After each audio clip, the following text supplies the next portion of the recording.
దేవుడు ఒక మాట లెక్కింపజేశాడు. చూడండి, ఈ స్వాతంత్ర్యము అనుగ్రహించి క్రీస్తు మనలను స్వతంత్రులుగా చేసి ఉన్నాడు. ఏం చేస్తున్నాడు? ఈ విషయాన్ని ఎప్పుడు లెక్కింపజేశాడు చెప్పండి? 2000 సంవత్సరాల క్రితం బైబిల్ మన చేతికి వచ్చింది. దేవుడు ఈ యొక్క మాటలు లెక్కింపజేశాడు. మరి వీళ్ళందరూ కూడా స్వతంత్రం కోసం ఎప్పుడు పోరాడారు? కేవలం 78 సంవత్సరాల క్రితం, రైట్? అదే సమయంలో దేవుడు ఒక మంచి మాట ఇక్కడ రాశాడు.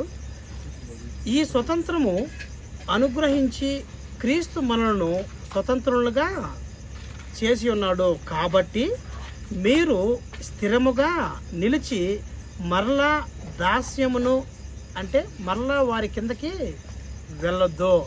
మరలా మీరు